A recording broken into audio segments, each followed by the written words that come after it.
Oh, that's Beck from a great album. I think it's kind of underrated in a discography of underrated albums. I think the information is a really good one. It's honestly just great all the way through. Couple songs that I actually, you know what? No, that's not really true. There's a couple songs that I'm not crazy about, but that's Nausea, and there's a number of good tracks on there that are just weird, just weird. He makes weird music. Vinny, I've been playing your music for art streams and random tracks keep getting muted by Twitch. Can you, when that happens, can you find what songs they are and can you email them at vinesauce.email? No, that's not the email address, that's the contact form. Please let me know because I hate that any of the stuff gets muted. Chat, it is, you've heard me say this, I'm sure a lot of you. It is an uphill battle just to get your music out of copyright claim. I wish it was as easy as just flicking a switch and then your music is just free to play anywhere without getting muted and claimed.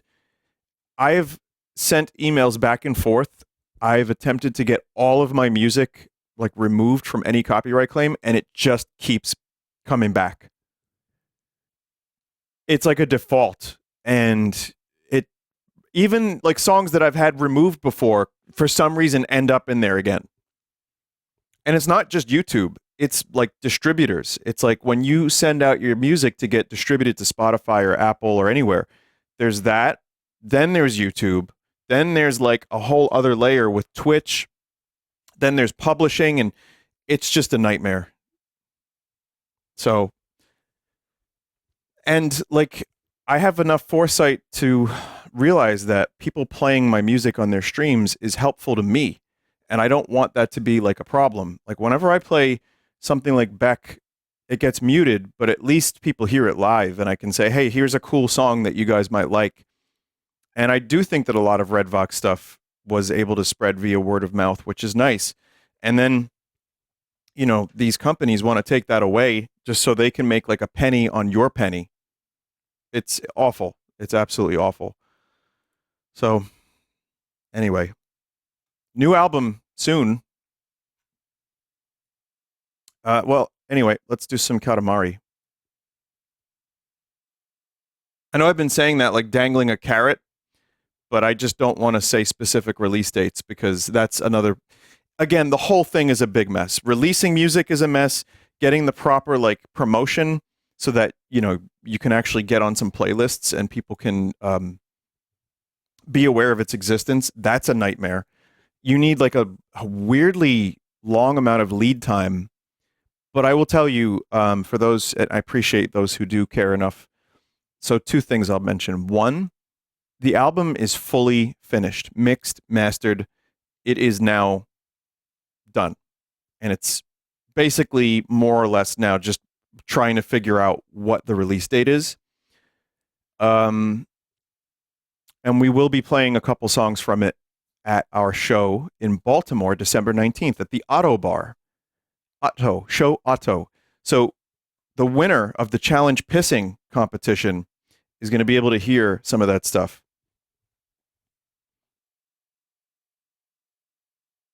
Will there be new music videos? Yes. Vinny, why not release it tomorrow? I mean, could you share the mentality of why not one of these days? Okay. I'll give you one quick example, then I'll play Katamari. Here's why not tomorrow. Of course I could do that. But if you want to get on playlists, so I've spent on this album, when you put together studio time, me paying for art, assets, cover, music videos, definitely music videos. I've got on this particular album chat, tens of thousands of dollars. Like that's part of the thing. But over the past several years, it has been tens of thousands of dollars. That I care about this shit. I really do. And I want it to sound good and I want to package it professionally.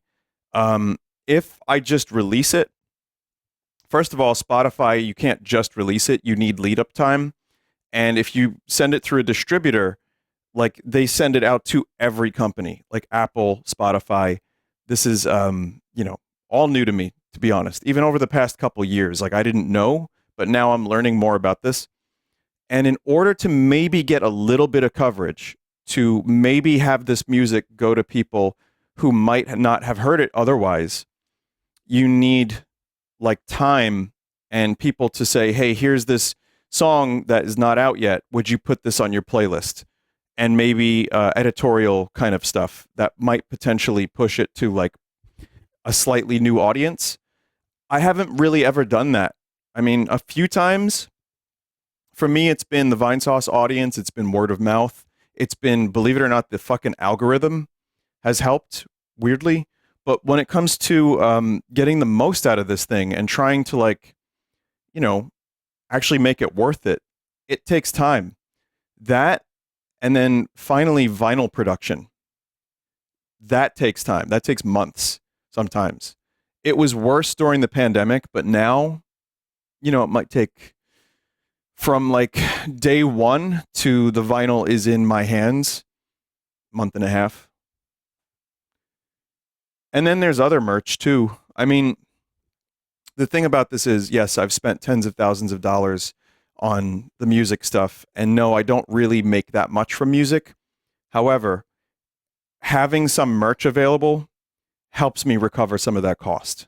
Like some shirts, like I said, the vinyl, maybe a CD. That's a way for me to make some money back. I'm not trying to get rich off of Redvox. I'm just trying to keep it going, man. And then with the shows, we're now doing some shows a couple a year. I'm able to get the guys paid, which is really cool. But anyway, thanks for listening. I'm sure some of you are like, what is this fucking guy talking about? Play Katamari, Jesus.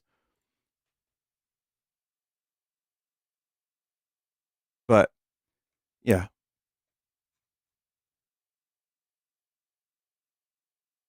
It's a headache. A lot of music stuff is a huge fucking headache. I just want to write the goddamn songs. I don't want to do any of this stuff.